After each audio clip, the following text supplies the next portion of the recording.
The world of fashion manufacturing is changing. Manufacturing in Asia is not what it used to be. Factories in there are changing as well as their attitude towards creatives and brands. They recognize the need for smaller minimums and for more flexible manufacturing and for the need to be more creative as a producer. In the interview you're about to watch, I meet with Karishma Kapur. She is the founder and the one-woman force behind a new factory in Mumbai, India, called the Haute Factory. In our conversation, you will discover what it is like to set up and run a factory in India and how factories in India operate, the forces and challenges that factory owners experience and designers from the West should know about and take into consideration when choosing to work with Asian manufacturing partners. So enjoy the interview. It really was an insightful conversation and I hope you will enjoy it as much as I did. So, hey, Karishma, hi. Hi, how are you doing? All the way from Mumbai. Yes. So, just for the benefit of everyone, because they don't know you, would you introduce yourself and tell us, what you do? What's your role in the fashion industry? Okay, so my name's Karishma, and I have been in the fashion industry since the last almost 10 to maybe even 12 years. And I basically run a manufacturing unit. So it's a factory setup where I work with independent design labels across the globe and I manufacture their samples and their collections. Yeah. So is it ladies wear or what do you specialize in? So I specialize, in ladies wear, and I specialize more in Western silhouettes rather than typically Indian, which comes as a surprise to many. But not that I have not made Indian silhouettes before, but I think over the years and with the kind of work I've received, I specialize a lot in Western clothing so far. Yeah. So you work with Western designer brands and you export. Okay. Yes. Okay. So how did you get into that? Because when we first met, I found out that you had a whole other career and life before that. Tell us about that. So it's like it goes way way back. But I think with me, I was one of the girls that you meet like a girl next door who loves fashion and wants to do everything related to fashion. And it started off somewhere, with my mom having a tailor who would come home and he would make a lot of really nice clothes for us. I mean, and it was fun to have somebody coming and giving you something that just fits you perfectly and is made for you, So I think that's where the whole that's where it started for me. And since I was in college and studying, I would dabble a bit here and there in making clothes for friends. And I had small exhibitions here and there in festivals, college festivals and exhibitions at home.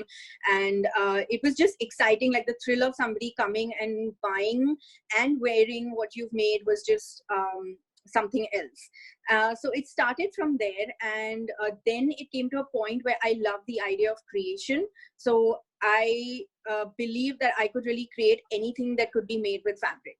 So I just started creating things like I made umbrellas, and I've done like bags and beach mats and just weird stuff, like anything that could be done out of fabric. So that's how I got into it. And then I think it was the year 2008. That's when I started taking my work of making or manufacturing seriously. And so I started my manufacturing since the year 2008. But what did you study in university? You studied, was it? So I actually studied, I did my master's in economics. And I worked for a bank for a brief period of about, I think, even 3 to 4 months, not too long. And I was just so bored with the whole idea of like getting up at the same time, going to work, wearing these boring clothes, doing a boring job. And it just, I think that's what really fueled it in me, that no, I really want to go out there and do something creative, because I mean, I was wearing clothes that I had made for myself, and I had people like commenting on them and liking them. And it really made me like go out there and like do something Yeah. in fashion. Yeah. It's funny how sometimes we know what we should be doing, but we Yes. go somewhere else to come Yes. back, right? Absolutely. So how did Absolutely. you start? How did you get your first jobs? How did you set up your factory? What's it like to set up a factory in India? Because part of me thinks it's Yeah. super easy because you have so many people, so many factories. Right. Right. So I think the way I started was a bit of a hustle. And so, like I said, like I was already in the fashion bit by, I was making clothes for people. I believed in the fact that making customized clothes was something that's going to work, like everybody wants clothes made for themselves personally. And tailoring in India is pretty big because you have tailors who come home to take your work and make it for you. So, but I wanted to take this a step ahead where I visit people to their homes, make it like a personalized experience for them where they don't have to really step out. It's like they have somebody like a stylist of sorts coming home, helping them to, create clothes for them. So that's how I started. And that was actually one of the experiences that led me to really understand what, understand how fits work, how it works to work with different people of different shapes and sizes. I mean, it really taught me a lot, but it was a lot of hard work, like a lot of hard work. And then I came across, people that made really nice fabrics. Like I found a lot of factories had such amazing fabrics that they were just letting go, like wasting them. And I bought fabrics from those factories, and I started to sell those fabrics to designers in cities in and around Bombay and in Bombay itself. Mumbai. So I started to sell them fabrics, and that was a great experience as well, because then I understood qualities of fabrics, what people are liking now, not liking, so how to measure fabric properly. So I kept learning as I kept doing, which was pretty amazing. And I think for me, the manufacturing bit started when I visited my sister in Australia, and I carried like whole loads of stuff to like just sell there, just to sell to her friends and their friends. And a visit to a market actually led me to see a designer who was selling her clothes, and it looked very familiar. The clothes looked familiar because they looked a bit Indian, Indian in terms of the fabric or in terms of the embroidery, but they were still Western silhouettes. So I just approached her and I said, you know what, I can make these for you. And I realized that she was making them in India, in Jaipur. And that's when it struck me that, why not just try, just have a conversation. And she was very approachable, and I think I just had the fire in me, and I just went up to her and confidently said that, I can make these for you and I can make them better. And a couple of meetings with her actually led me to like my first manufacturing order, and it's been nonstop since then. Yeah.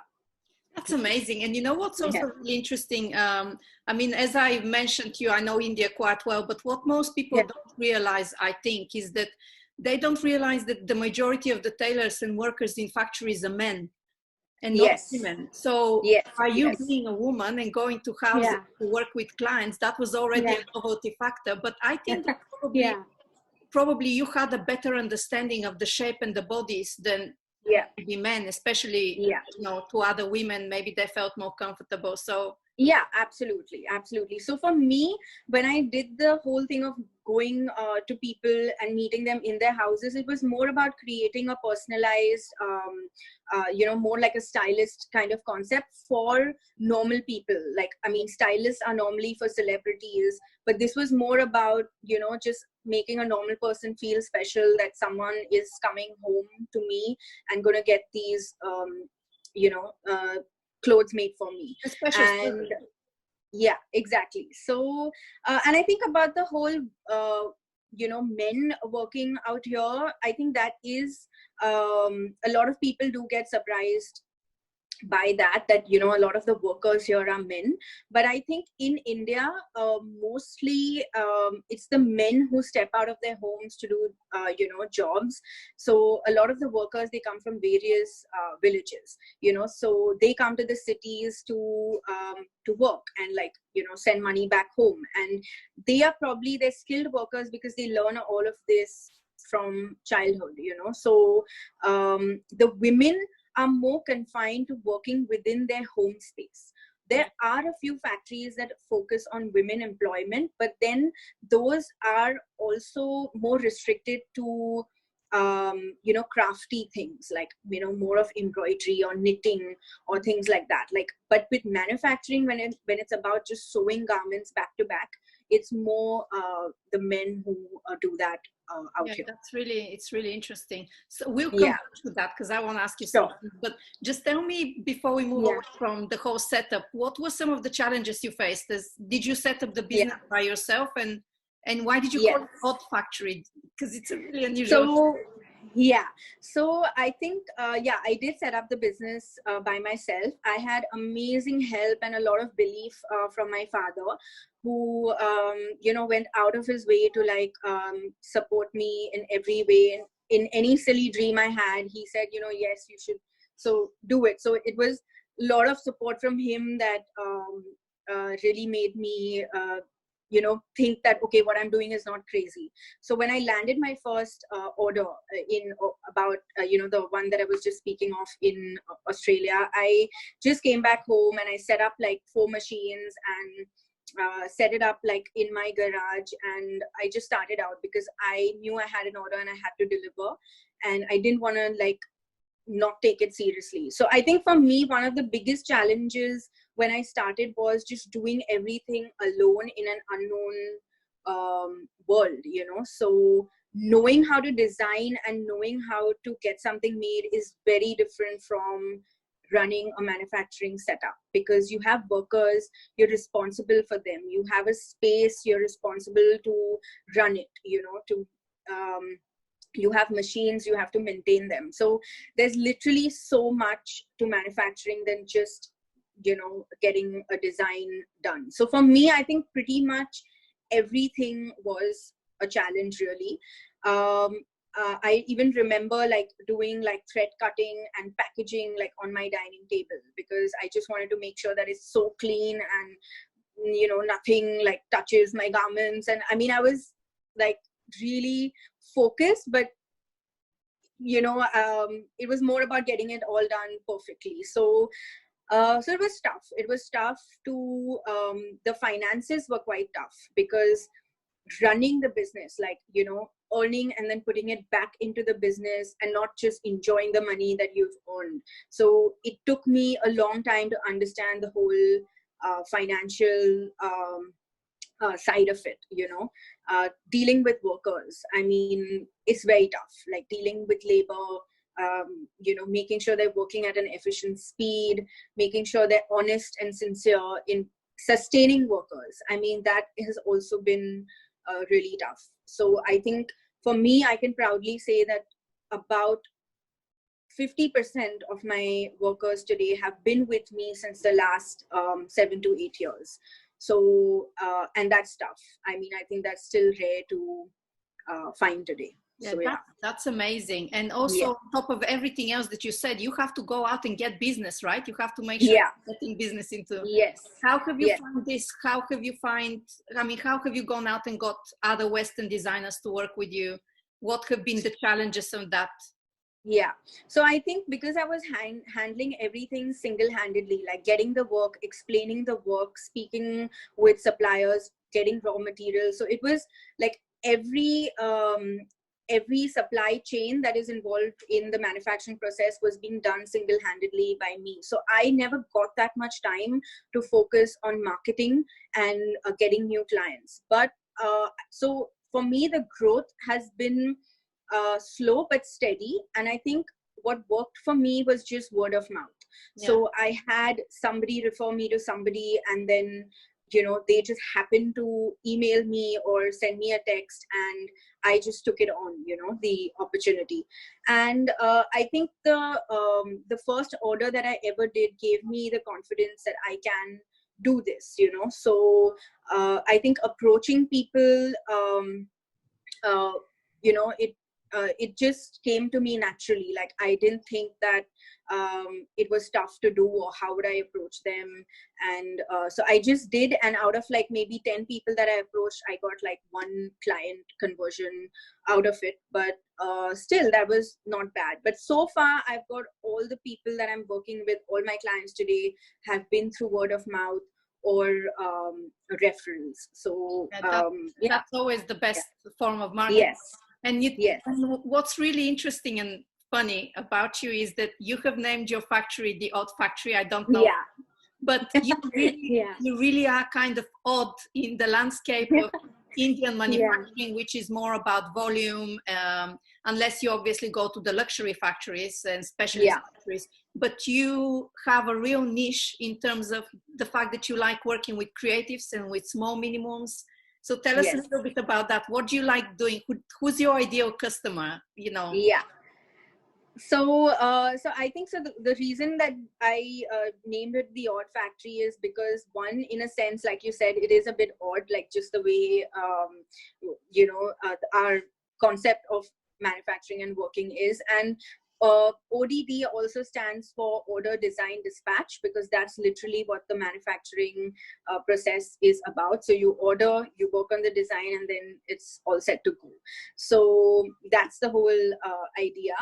And yeah, I mean, I think my ideal customer is someone who is passionate about what they create, and who wants to be involved in the manufacturing process in a way that they understand, like they know what the loopholes are, they respect timing, or they respect that certain things take time, certain things go wrong.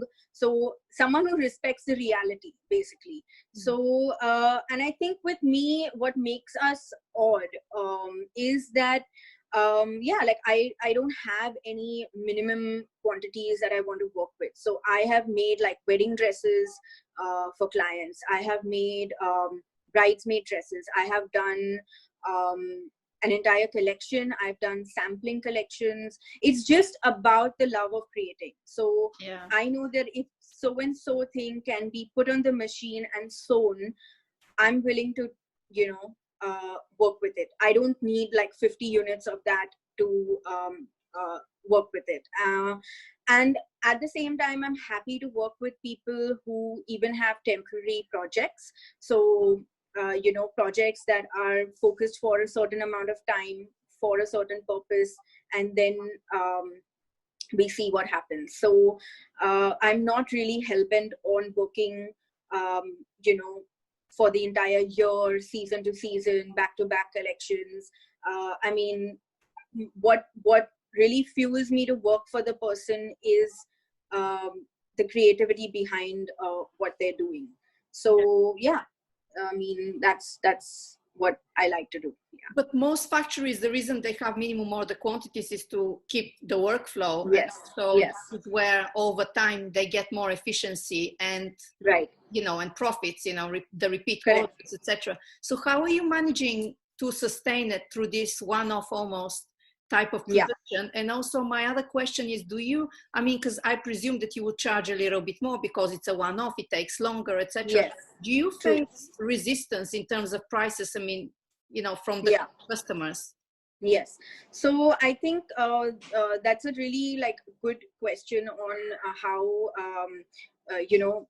sustaining the factory as such. So I did have my problems, to be honest, because for me, I'm a creative person. So like I said, for me, the finances and the business part of it was always something tough to deal with, because I just realized that, if I take on this one amazing dress and I just make it one time, how am I going to feed like the other 10 machines that I have? Because, so, but I think what worked for me was working with a portfolio of different clients. So working with somebody who is doing collections back to back, working with someone who's doing a smaller boutique collections, working with someone who's doing one-off projects. So what happens is, in the bargain, like, not only am I learning, but even my workers are getting more and more skilled by the day, doing different things, you know. So and I like the ability that I have to probably choose the work that I want to do.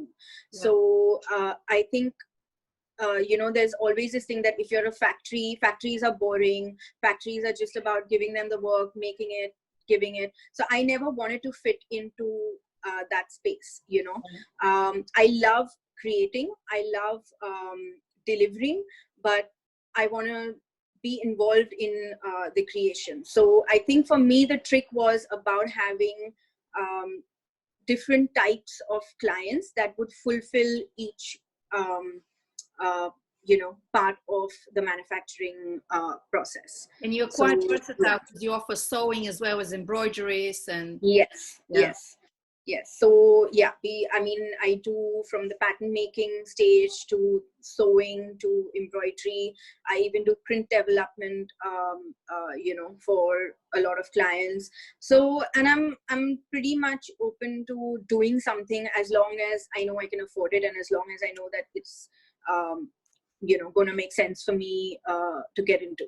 Like, and for your clients, that it fits the brief, you know, the price point you're looking at, etc. Yeah, because you're lucky in Mumbai, you have a real industry for fashion manufacturing, and you have a lot of other workshops that you can partner with for embroidery, for printing, like you said, you know, for everything. Suppliers are all around. Absolutely.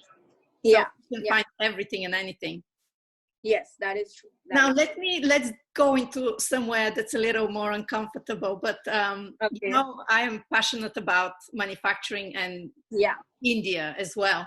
But there's always, I feel like, a misconception of people who want to work with India potentially, but they're looking for what in a Western world we understand as ethical manufacturing. And I feel, having spent a lot of time and worked with factories in India and living in the Western world, I feel that there's a real mismatch into what we think is ethical and what you guys think is ethical. Because in my experience, gosh, this is such a huge topic, but in my experience, I mean, first of all, I think let's go into the fact that men work in the factories, and, you know, in your factories, you have, aside from the fact you have men, you have two different religions that you are judging at any one point. You have Muslims and the Hindu, and they have different holidays. And in my experience, hardly ever do you have 100% capacity, because there's always something wrong in one or the other religion. So how do you manage this? I mean, I have also seen factories who, you know, after holidays, they don't know if their workers are going to come back. You know, to be there. You pay them weekly. You don't know if on a Monday they're going to come back, or, you know, how do you manage this? So, that's my point in the beginning, that it's very tough to manage workers. It's really tough to, you know, just handle their sensibilities and whatever the issues may be sensitive to them, like festivals or going back home to their families and things like that. But I think it's very important, and this is a very important aspect of being ethical as well. So like you said, like, a lot of brands in the West are you know, speaking about ethical work and ethical manufacturing, or, you know, declaring their brand as being ethical. But I think it's very important for them to understand and respect that ethical, for your brand to be ethical is not just about the raw material being ethical or organic. It's also about the manufacturing process being ethical. And by that we mean we have to respect the workers' annual leave. Like, you know, workers come from villages, they come here to work, and you know, they're away from their families for the longest time. So if a worker wants to travel back home for a period of 2 months, we need to let him do that, because it's only, we need to be sensitive to him, and that's how they pay us back in terms of their loyalty as well. So because a lot of workers, their villages are like 15, 16 hours away, or, you know, by Exactly. So and they probably take like 4 days to go back home, yeah, and then another four. So it, you know, and so it is a tough. It is definitely tough. It's always a challenge to make sure that your capacity is to the fullest. And I think it's. But at the same time, if your capacity is not 100%, I think a manufacturer just needs to accept that, you know. And I think that's where transparency plays a big role, where your clients need to know. So designers or brands that you're working with need to understand that about you as a manufacturer. So they need to have their eyes and ears open to, this is your capacity, you know, these are the holidays or the festivals in a year. And I think so the way I personally do it is like, I think with the religion that you said, it's always a sensitive topic, and there's nothing right and wrong, but you need to respect who your majority are.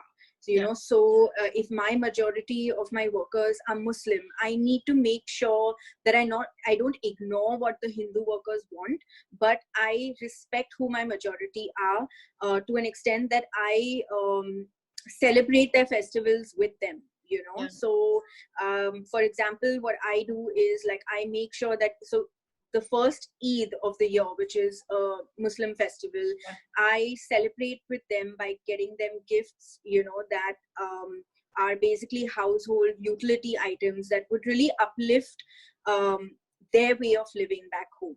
So, you know, I gift them things like, for example, kitchen utility items, you know, which I know that their wives back home would be so happy to get, you know, or coolers, or like basically various items that I know that, you know, would like upscale their lifestyle as well. So I know that they are happy to work even when they are fasting, because of it's like a child's mind, you know, you study because you know you're going to get like a gift at the end of the day. So workers are like that to a certain extent, you know. They know that, okay, at the end I'm going to get this amazing gift, sweets, and, you know, I'm going to get a leisurely holiday of like 4 days at a stretch. So I don't mind working till then. And then with the minority in my specifically for me in my capacity that I have, if my minority are Hindu workers, I don't just ignore their festivals, but I make sure that they know which festival, because there are so many in the year. So which festival is really important to them, for them to go back home at that time to celebrate with their family. So it's about knowing your workers as well. You know, it's about knowing that, you know, if an ex-worker has to go back during this time of the year because for so and so reasons, then letting him go at that time, and then trying and explaining to another worker that, look, he needs to go back, so you stay, and then when he's back, you go. So it's about, you know, respecting them and their feelings as well. And I think that's really, even though it's tough, but it's really paid off to me, because that's why they've stuck on, you know. Otherwise it's really hard when a factory also treats its workers just as you know, machines literally, and expecting them to just keep working because they need to deliver. So I think it's a very crucial element of slow fashion as well, that slow fashion means slow manufacturing, not in terms of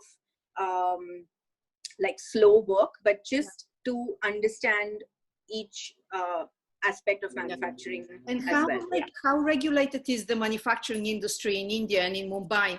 Because, for example, again, what I think most people don't realize when they consider working in India is that, especially if they're working with Mumbai, Mumbai is one of the most expensive cities in the world. It might not look like all the time, and your rents are not cheap, you know. And if we talk about fair wages for the workers, then they can't be peanuts. So, and also, especially if you're doing embroidery, I mean, sometimes some of the high-end embroidery takes thousands of hours, not a few, thousands. That's true. Right? So when designers then try to bargain with manufacturers, threaten you that they'll go somewhere cheaper, you know, if you give it enough, I think it creates this real difficulty, you know. How do you manage, you know, that concept of being ethical, which in terms of paying fairly, and doing a good job and managing their expectations that you might be Indian manufacturers, but hey, we live in one of the most expensive cities. It's not correct. free. I think that's so true, and I'm so glad that we're talking about this, because that is very true, that Mumbai is a very, very expensive city. I mean, it's expensive to stay here. It's expensive to take something on rent.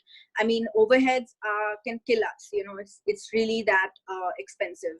So I think that definitely Mumbai being expensive, like it reflects on our prices of whatever we manufacture as well. And you know, so I wouldn't say that you know, we make everything really dirt cheap or anything like that. But I think the way that I personally balance it out is that I'm very straightforward with my clients. Like, I tell them that, look, this is how much I can do it for, and if it works for you, great. If it doesn't, then I can't do it, you know, because for me, being fair to my workers is very important, because today I know that however educated I am or wherever I may have reached, I today am nothing without my workers as a manufacturer. And workers are your asset, you know, so you can keep replacing machines, but you can't get the same skill level worker.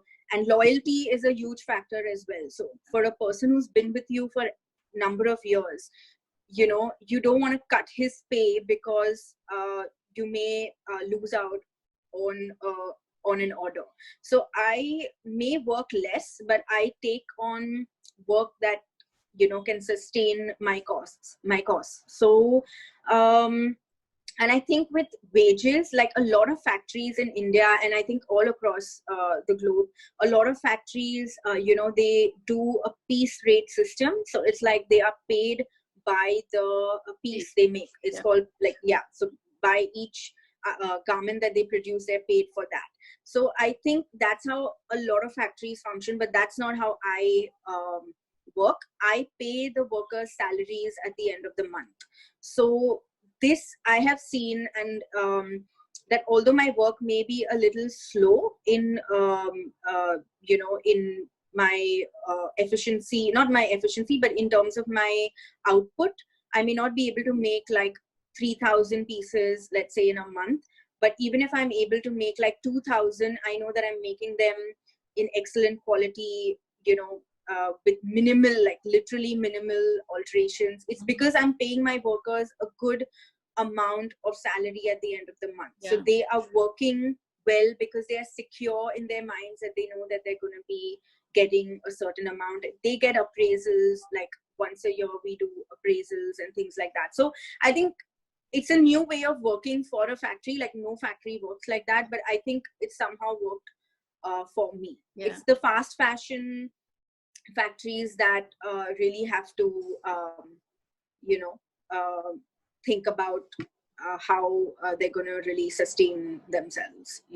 And what about certification? Now, a lot of, again, Western brands, when we talk about manufacturing in India, or if you recommend someone, for example, I have someone now looking to manufacture with an Asian factory, but it has to be ethical, certified. Correct. And I feel like, again, there's a real misunderstanding what certification, you know, cost in Asian factories and what it means. Just because you don't have a certification doesn't mean that you're a factory. And so talk a little bit about this, because I know from talking to manufacturers and seeing the requirements and the hoops you have to go through, how much, you know, you have to pay. And that then forces you to go into a whole different way of operation that almost immediately, I feel like, pushes you not to be ethical anymore and fair to your workers. Absolutely. So I think with certification, it is a pretty expensive process, to be honest. It and also it requires you to be of a certain scale. Like, you know, you need to be like exporting both a certain amount or a certain quantity. You know, you need to have certain amount of staff, or like, you know, your capacity needs to be of a certain scale, and only then I feel the certification is worth it, because it is expensive. And then you know that because your clients are really huge brands, you know, they're like just clothing brands across the world that sell it out of departmental stores and things like that, like really huge brands who, where the manufacturer knows that if he loses out on getting work from that brand because of certification, then he might as well just pay and get it. So it is tough. It is very tough because it requires a lot of documentation. It requires a lot of pulling of strings as well to just make sure that you get it in place. So I think certification is valid. It's definitely, it would make a brand in the West or a designer in the West more secure that the factory is certified. But I think it's only worth it when you're manufacturing to a certain scale. And when you are doing like fast fashion, or you are into producing tons and tons of quantities, throughout the year, like thousands and thousands of pieces, where you have like maybe 100 workers and, those many amount of machines, then it is a sensible approach. But I think for factories like mine, or for brands that are more bespoke and are more on smaller levels or smaller quantities, I think the certification, I wouldn't want to use the word that it's not important, but what I mean is that a fact that given today's day and age, where we can communicate like at any time over video, over call, it's much easier for the client to really see the factory, or even interact with the factory literally even on a daily basis, over Skype or over Zoom, and just see what the processes are like. Like, I have never personally faced that issue because I have interacted with each of my clients in person. I've had them come down, see my setup, That's so important, right? It's so important to exactly go visit the factory. Exactly. Get this. And I think somewhere the quality of your work reflects your factory as well. So, if you receive, I had, for example, one client tell me like she was working with a factory in Bali, and then she was working with me as well. So for her, I think it was a decision of who does she need to work for now. And I think a simple decision of how she received her garments, like made it very easy for her, and she'd not even seen the factory.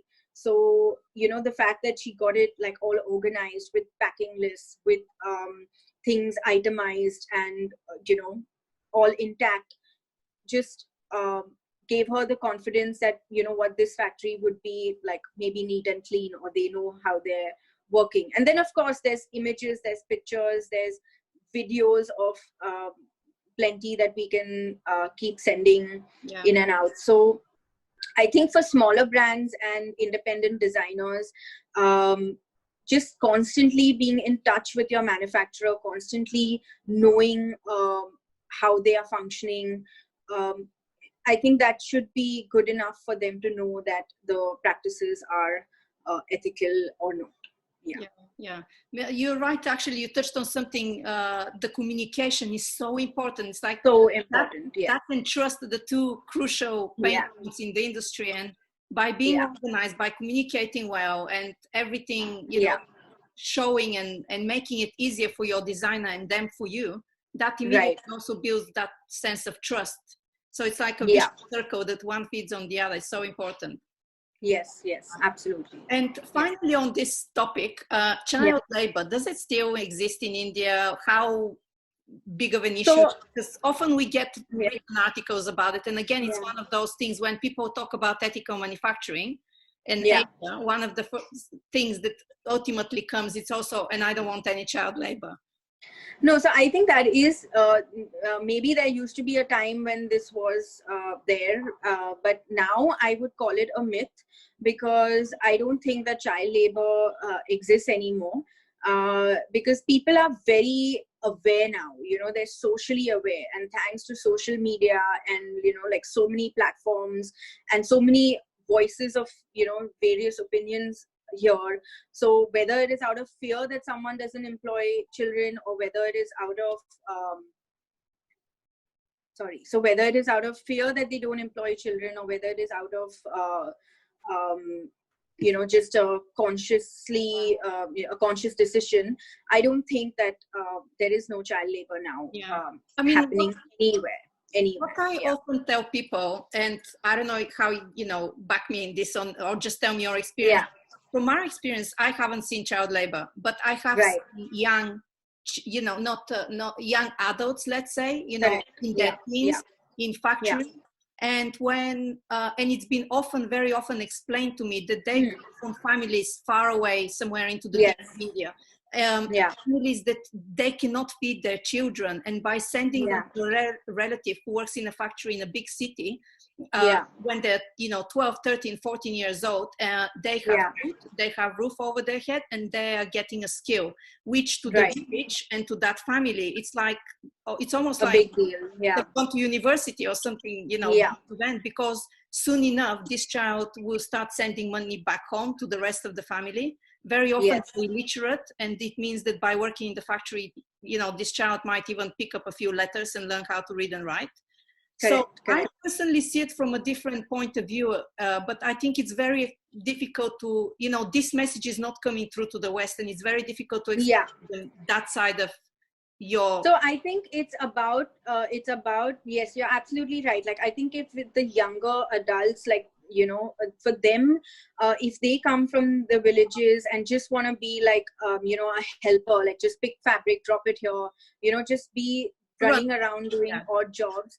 I think that, and, they get like maybe a decent pay for it, and it just helps their families in return. So I don't see a problem with that specifically. And I think that the manufacturer on their side needs to be aware of that. So you need to know the age of your workers. You need to know, you need to have some personal identification of theirs. You need to know where their villages are, how many members they have in their family. So it's very good to always have that background of your workers, and not just employ people because you have an order to finish. So I think like I see it exactly the way you see it. So I think if doing an odd job here and there is helping him give his family a better life, I don't see a problem with that. It's just that the manufacturer has to know and be aware of that, and if I think for all manufacturers, if they even come across like, let's say a child who's maybe 12, like, or 13, or even 14, I mean, honestly, I don't think that happens, but if that were to happen, then I think it's important that you probably tell them that I'll teach you something. So maybe yes, you help me with whatever because you want to earn money, but I'll also do it on a condition that you learn something out here. So you're being fair. You're not because it's very easy for us to sit in the comfort of our homes and offices and say that it's not right for them to work at a young age, but whatever they're doing out of a very desperate need. Survival. So it's a question of survival for many of them. I feel like our understanding of how it should be, it's so first world. Whereas in India, the reality is we cannot even comprehend the reality. And correct.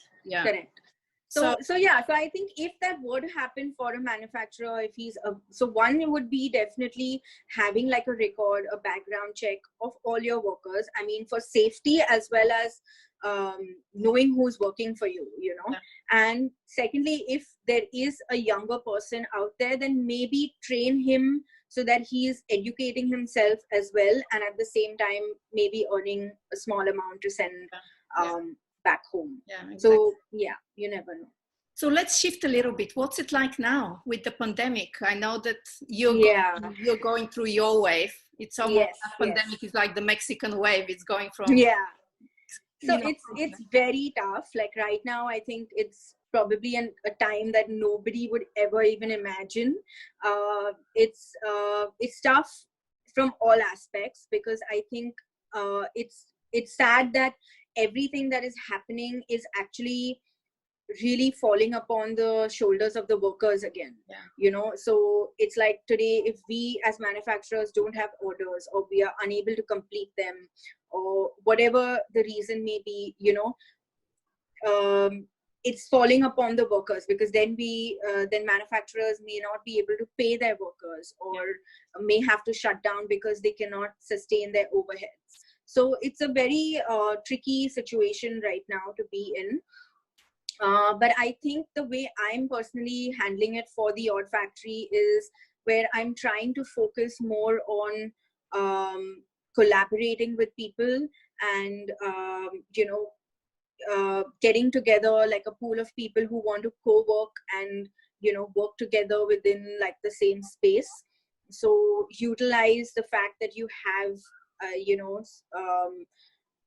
a space to work in, and like maybe share the space and work together, or things like that. So I think the future right now for a manufacturer is just about collaborating and helping each other out. So pulling resources together. Yeah, so it's like if I make garments and I know someone who makes shoes, it's about us putting our network of clients together, and maybe just seeing how manufacturers as a network can help each other out. Because right now we all are struggling because we don't have workers, because all of the workers have gone back to their villages, and at least in India, there's still uncertainty about how these workers are going to come back. Like, it took them so long to go back home. So it was a very tough time, because while they were still stuck in the cities, we were in lockdown, so we couldn't really work. And by the time cities have started to reopen, workers have gone back. So now it's about how they are going to come back and when they are going to come back, So I think at a time like this, it's just about helping each other out. Like, so if I get an order from somewhere, I see if someone else can help me with it, or I help someone. And I think it's a small message for designers and brands who are working with manufacturers, that to support them, at least to give them assurance that even if you need to shut temporarily for whatever reasons, we will work with you again. So just giving that sense of assurity would be huge right now, if designers and brands across could make their manufacturers feel that they're not going to let go. And also maybe promoting your services, because there's this sense of secrecy in the industry. If you're working with someone good, everyone kind of hogs that contact. They don't want to share it in case of you're too busy and drop them. So nobody really celebrates their manufacturer, let's say, and something that I really would like to see more of, rather than for 1 week a year. Absolutely. Like, so everyone is enjoying to put up posters of who made my clothes, but I think they completely ignore the entire process of manufacturing. Like, they ignore the loopholes of manufacturing. So I think it's important to accept the reality as well, and especially if not before, then at a time like this, So it would be great if like brands and designers got the importance of what a time like this can be, because it's temporary, it's going to pass, but it's like how we shape it now is what it's going to be in the next few months to come. So it's just about holding it together. And in the future, because we have an amazing chance now to reshape the fashion industry in a way that we've never had this opportunity in the past. Yes, absolutely. Amazing. And Izia, I know that you are very strong on Instagram. You have a great account. In fact, I thought that you had probably a Western office because it was so well managed. Wow, thank you. Is that contributing and helping you get the word out and bring you business, or at least awareness about what you do?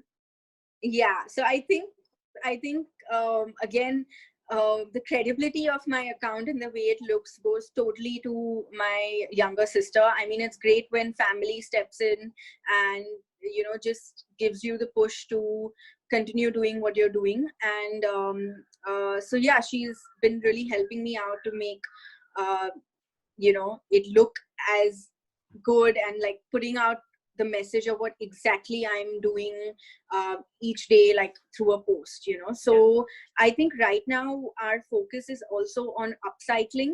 like what we as a factory want to do is really take the trend of upcycling to the next stage, you know. So like taking I mean, everyone knows what upcycling is, but it's about giving it that importance or giving it the value that it deserves, you know. So so I think that's what we're really trying to do with our through Instagram basically, and also focus a lot on collaborating, you know, like meeting people like you, for example, and like, you know, just spreading the word, like spreading the message on fashion, giving manufacturers their due importance, because it's always about, you know, the designer or how creative they are, but not um, giving due credit to the manufacturer. So I Yeah, think and I couldn't agree more, because I always say that, you know, the designers don't give enough credit and due to their yes, manufacturers, and yet without them there's yes, no business. Just like you said earlier, that without your workers you have no business. exactly, Designer brands exactly, without their manufacturers have no business, and yet they whine and yeah, dine their PR and marketing departments, which are yes, also important, but really. yeah. Yeah, so I think it's important to know, you know, it's very important that the designers, like you said, celebrate their manufacturers. They don't hide them, or they don't, you know, not want to talk about their manufacturers. I think it's great because manufacturing is a very, you know, important entrepreneurial um, venture. I mean, there can be a host of people who want to start manufacturing, but they can't because they either don't know how to, or they don't know how to approach the clients, or you know, they don't know if the clients would ever come back to them. So Yeah. it is a very uncertain uh, field that can become really good. Like I think manufacturers will become better at their work if they are showcased, or if they are you know, like celebrated, Yeah. because then we know that we are being seen as well. Yeah. And the minute you know you're being seen, you know, automatically want to look better, get better. I Yeah. mean, that's how it works. And So if you're not celebrated, you're not going to get the word of mouth business referrals, exactly, and there'll be that natural exactly. selection. Yeah, yeah. Right. And it's about time, because I think social media is just making all of us more close knit. Like, you know, it's so easy to reach out to people now. So I think it's about time that this happens. And I think it'll really change the way fashion works. Like it'll completely change. So I think, like, for what I'm trying to say is we need to accept that there is a world that is into fast fashion, Yeah. and that's always going to exist, you know, how much ever we may want to put it down or not promote it, but it is a part of it is going to exist, Yeah. you know. And there's fair reason for it, because it is affordable at the end of the day, and there are factories that can manage that, so why not? It is giving employment to a lot of people, you know.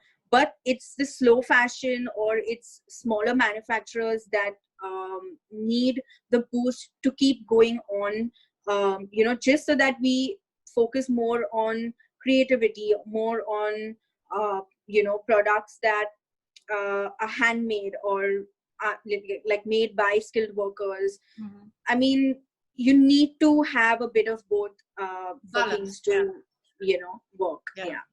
So what's the future for you and the Odd Factory?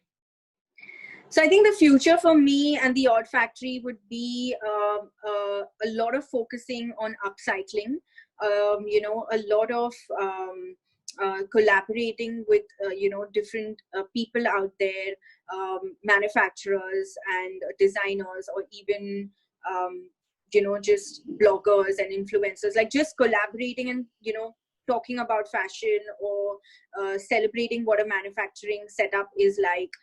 So I think that's the path that we want to go on, and we want to connect with brands out there that are, you know, established but still trying to reach their goals. You know, so we want to step in as their manufacturing partner, and do manufacturing for them with no MOQs, or with low MOQs, and you know, just help them in a way also to get their collections and their samples out there. So I think we want to focus a lot on working with brands that are smaller and working with independent design labels across the globe. Yeah. And where can they find you? So anyone who's watched this, or and So they I think they think can, how amazing yeah. you are, and they want to get in Yeah. touch, where can they find you? So I think they can find me at the Odd Factory on Instagram. That's where they can connect with me at the easiest. They can find me at the Odd Factory on Facebook, and our website is coming up soon. And the minute it's on, we'll have a post about it on Instagram. So yeah, I mean, we're ready to connect. We'll as list soon all as, of these contacts as well, so that yeah, it's easier for people to find you. And that's it. yeah, Amazing. I've really enjoyed chatting to you. It's been yeah, same here. It's so been so interesting, good. and you've really opened up, the world to anyone who watches this interview, to a different Yeah, side of India and manufacturing, because most people yeah, think India, big volume, yeah. it's changing. Also, people think, oh, India, it's cheap. It's changing. It's not cheap It anymore. is It changing. doesn't have Yeah. to be, fast fashion and Yes. child Yes. labor and all of these things. There's Yeah. so new modern India and manufacturing that it's really interesting. And some of the skills and traditions that you have there, and textiles, is like, Yeah. wow. Yeah. I think just one small point that I want to add is that I think a designer or a brand should know what kind of manufacturer they're looking for. So if you know that, you are a brand that is into fast fashion, or you want to get there in some time, then I think maybe you need to go to a country or to a where fast fashion factories exist. Yeah. You cannot try and find someone somewhere and let's say they're not there at all. So you need to be clear on what kind of manufacturer you're looking for. And it's also about, like I said, understanding your manufacturer and what their processes are. So it would be great if brands actually question, how do you pay your workers, or how do you how do your workers work? Do they work from let's say 10 in the morning to 10 in the night, or what is your working system? Just instead, like what designers do or brands do is they focus on price, and of course everyone expects great quality, but the focus is always on price, which is fair. But I think it would be great if they also want to know about how you keep your workers, because a lot of the factories that I know in India, in different cities, are giving great prices, but they're not paying their workers well. So their workers keep changing, and I don't know if that's a good thing or a bad thing, but I just think that you need to work for the community as well. So I think that's something that a designer or a brand must I mean, you are spot look on, into. and I didn't go into this because this is like a whole other black hole of Yeah, conversation. yeah, I've yeah. actually have created an entire manufacturing course. It's called Wow. Fashion Manufacturing Mastery, and we touch on all of these subjects. But I often Yeah. say that finding a manufacturer is like dating, or like going to a doctor. You really need to know what you want. You can't just say, oh, I need a manufacturer, or Yeah. and you need to know to what price point. You need to work out your price point properly. Yeah. The lower the cost, the bigger the volume, most likely. You can't have a really Correct. elaborate design and ask for a really low price because you want to sell it cheaply. Just Yes. there's so many Yes. moving parts, and I find that often this is the part that most creatives ignore. Yeah. Because it's probably to do with numbers, and they don't, they want to gloss over it. Yeah. And pick the wrong manufacturers for the wrong reasons, because they haven't educated themselves and worked things out properly, and then they complain and give bad name to a manufacturer industry. So I also think that it's just this whole culture of working, like, we're so used to a set practice, like we're so used to, okay, manufacturers are people sitting in dingy factories working, where you can give them anything, you can tell them what you want, and they're supposed to give it back to you. So I think we're just used to this whole traditional concept of manufacturing in our head. But I think the faster we accept that that's changing, and we should allow it to change, so I think it would be great, like if a brand or a label, let's say, wants to train the manufacturer. So let's say they like the quality, they like the people. Why can't you set up like a training video or like a module and say that, listen, this is how I want my garments to be packed and sent to me.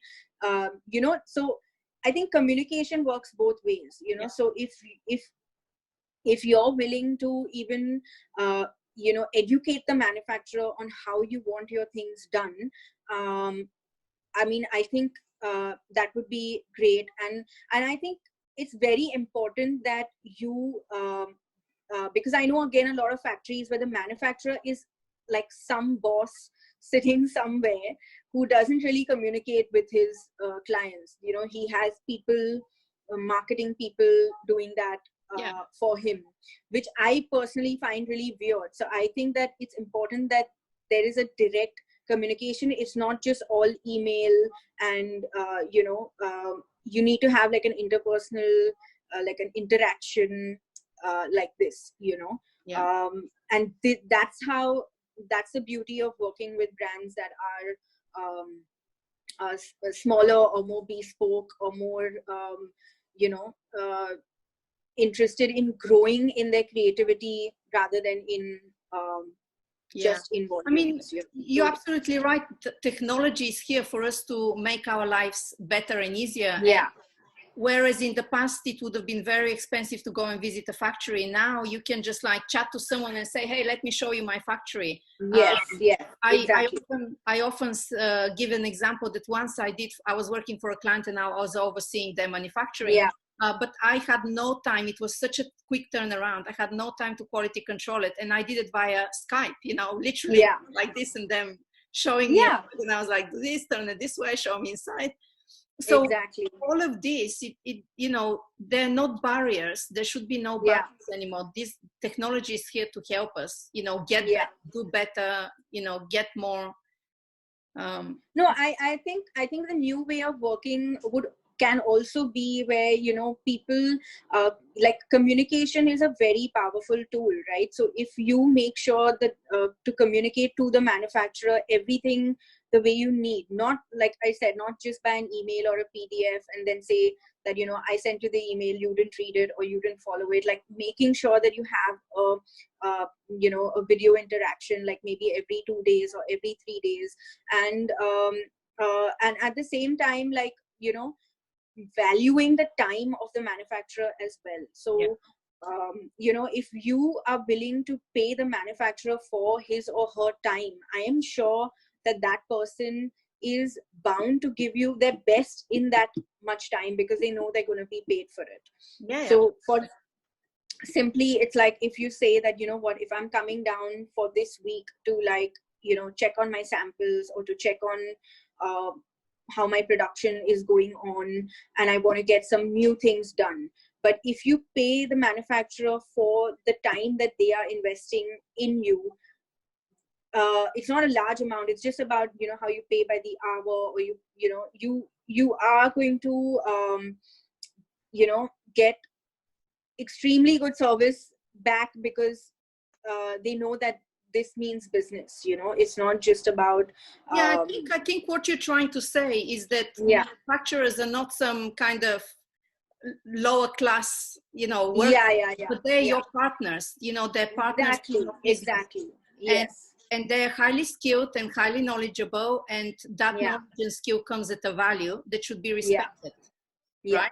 And also, and you must appreciate so if there's something good that the manufacturer has done, it's important to appreciate them for it, so they know that they are good at that, and then they are consistent with it. And if there's something you want them to change, you need to of course communicate that, but communicate it in a way that